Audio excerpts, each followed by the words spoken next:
Monsieur le ministre, à votre sous-amendement, le 2275. Merci, Monsieur le Président, Mesdames et Messieurs les sénateurs. Effectivement, le principe de ces amendements a très bien été présenté.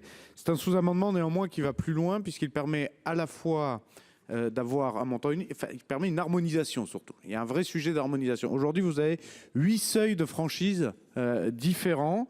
Et d'ailleurs, le projet de loi de finances pour 2024 prévoyait d'ailleurs différents seuils à ce niveau-là déjà. Donc ce qui est proposé avec ce sous-amendement, ce qui est précisé et harmonisé, c'est un seuil unique à 25 000 euros, un seuil unique de franchise, pour pouvoir simplifier le dispositif actuel, notamment pour les petites entreprises, éviter les erreurs de déclaration notamment, et puis aussi éviter les potentielles distorsions de concurrence qui peuvent exister entre les différents acteurs économiques en fonction de leur statut. Et ça, vous l'avez très bien présenté. On a besoin de cette harmonisation aussi pour cela. Rappelez peut-être aussi quelques comparaisons de seuils par rapport aux pays voisins. La France avait vraiment des seuils de franchise bien plus élevés que nos voisins. Donc c'est aussi une harmonisation à la fois au niveau des 8 seuils qui étaient différents, mais aussi vis-à-vis des autres pays. Vous avez par exemple 25 000 euros également en Allemagne, 12 000 euros en Suisse, 25 000 euros en Belgique, etc. Donc c'est vraiment, et c'est quand même quelque chose qui est souhaité et poussé par un certain nombre de représentants d'entreprises. Donc je crois que c'est tout à fait souhaitable d'adopter votre amendement ainsi sous-amendé. Merci. Je donne la parole à la Commission, monsieur le rapporteur général. Oui, Monsieur le Président, mes chers collègues, dans le contexte, je souligne que, vu ce que vous venez de dire, Monsieur le Ministre, je trouve que d'apporter un sujet comme celui-ci par voie d'amendement, voilà, ça interroge. Je pense que ça aurait pu et ça aurait dû être dans le texte. Je vais émettre un avis défavorable pour plusieurs raisons et je vais m'y attarder un tout petit peu. Je le dis, la présentation a été tardive pour une réforme d'une certaine ampleur et qui touche la vie des entreprises. Deuxièmement, rappeler que le dispositif de franchise en base vise à prendre en compte la diversité des situations des tailles d'entreprise. Donc, la sortie du dispositif par le biais de l'abaissement des seuils qui est proposé par le gouvernement va entraîner immanquablement, je dirais, et c'est logique, une forme de complexité administrative, notamment pour les petites entreprises. Troisième élément, cette mesure va représenter un coût, si je ne me trompe pas, entre 800 millions et 1 milliard d'euros. Et donc, il faut aussi avoir en tête que tout ça aura des conséquences sur les consommateurs. Et puis, peut-être une quatrième observation, c'est celle qui doit être faite pour être attentif au risque de distorsion de concurrence au niveau européen. Le risque ne me paraît pas avéré. S'agissant d'entreprises, je viens de dire notamment de petites entreprises, dont l'activité hors du pays d'origine est relativement limitée. Et je dirais que si ce risque de distorsion de concurrence était si évident, alors cette question aurait pu et aurait dû être traitée dans le cadre de la transposition de la directive lors de l'examen du PLF de l'an passé, donc le PLF 2024. Je le dis, j'ai le sentiment, mais vous allez certainement, Monsieur le Ministre, nous rassurer que c'est d'abord une mesure de rendement.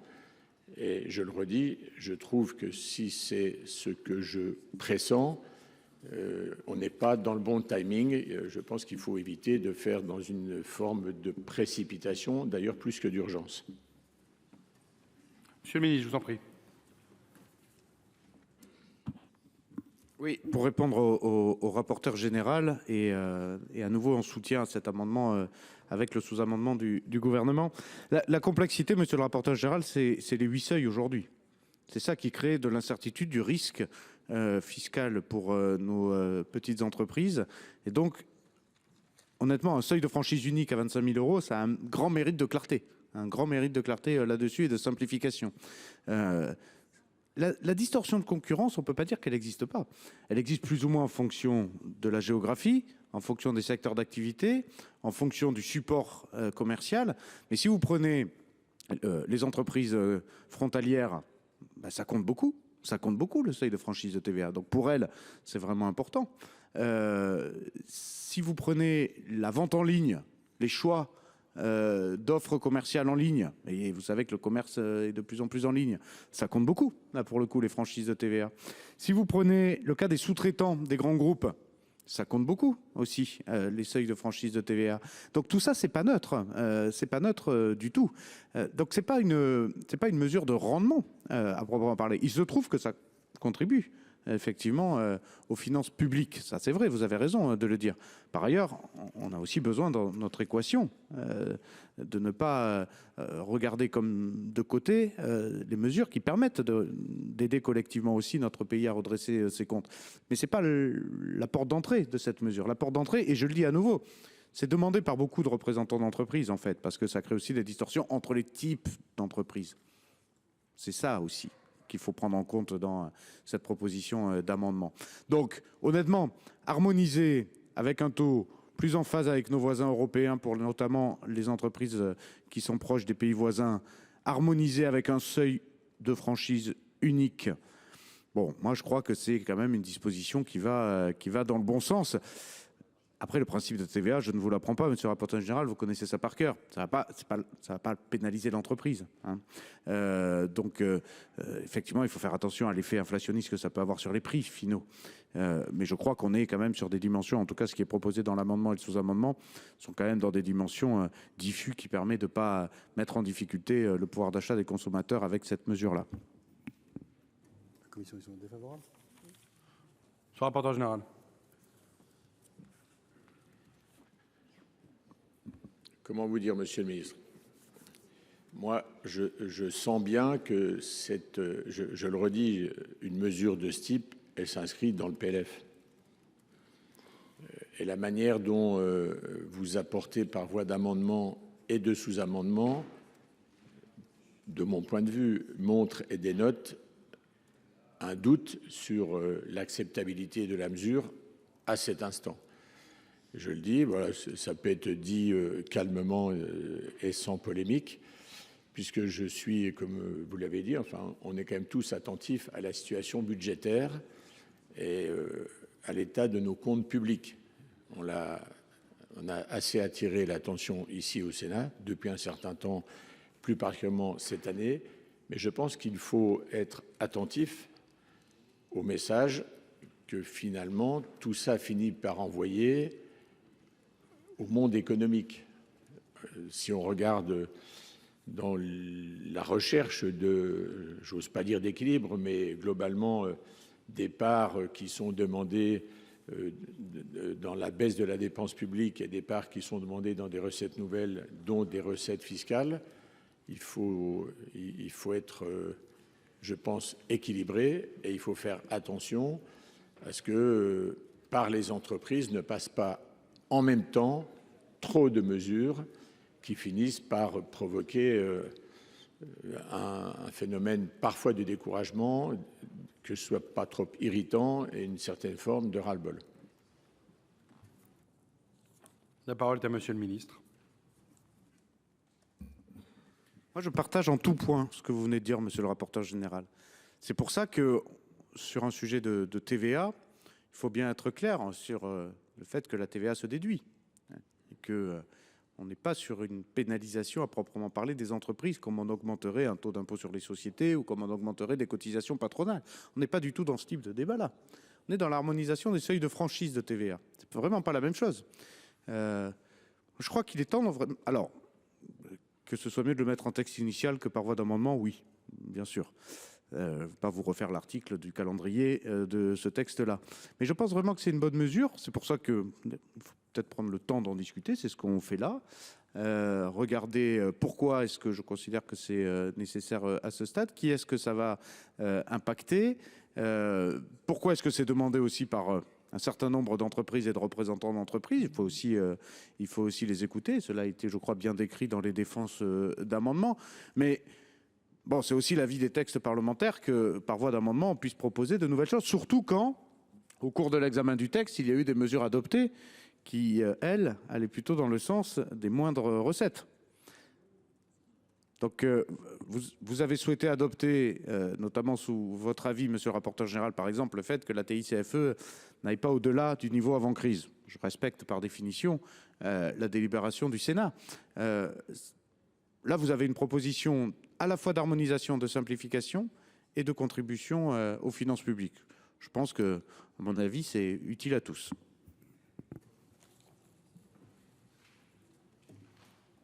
Bien, mes chers collègues, monsieur le rapporteur général. Juste sur la fin de votre propos, monsieur le ministre, on va se dire les choses. Finalement, vous avez tendance à me donner raison. Puisque sur l'électricité, vous annoncez avant l'examen, et c'est dans le texte du PLF, vous annoncez les choses, le Parlement décide souverainement, puis tranche par un vote. Là, c'est un peu différent. Voilà, je le redis, ce n'était pas dans le texte. Et donc, quand on regarde, je dirais, la proposition, l'équilibre des efforts demandés, et je le dis, les propositions de recettes nouvelles, ça arrive un peu par la petite porte. Ben, si ça doit arriver par la petite porte, je préfère que ça arrive fenêtre ouverte dans un autre moment, parce que je pense que ça n'est pas tout à fait le moment approprié. Monsieur le ministre, je vous en prie. Oui, là, effectivement, j'ai un point de désaccord sur la méthode, monsieur le rapporteur général, parce que on s'est dit collectivement au début du texte que si le texte était perfectible, il pouvait y avoir des modifications si on considérait effectivement que, par exemple, certaines hausses de fiscalité pouvaient être considérées par le Parlement comme trop importantes. Je reprends l'exemple de l'électricité. D'ailleurs, ça concerne les petites entreprises. Donc, mais à ce moment-là, on s'était dit aussi, il faudra gager. Alors, l'idée, c'est pas de dire que l'une doit compenser l'autre mathématiquement et sur la même chose. Mais du coup, comment, sinon par voie d'amendement, le faire? Et en deuxième partie, on va aussi proposer des amendements du gouvernement pour proposer de faire de nouvelles économies. Donc, elles seront, par définition, elles n'auront pas été dans le texte initial. C'était ça aussi la règle qu'on s'était fixée collectivement. Si on dit le texte est perfectible et peut évoluer, il faut aussi accepter que le gouvernement dépose des amendements pour faire de nouvelles propositions. Et par contre, prendre le temps nécessaire pour bien en discuter, ça évidemment. Ne pas le faire à la va-vite, ça je suis parfaitement d'accord avec vous. Mais on va déposer des amendements en tant que gouvernement de la même façon que les parlementaires vont le faire, parce que c'est comme ça qu'on va faire évoluer le texte pour le rendre le plus juste possible. Et là, je crois vraiment qu'on a une mesure qui cumule harmonisation, simplification et contribution budgétaire sans que cela pénalise trop les entreprises concernées.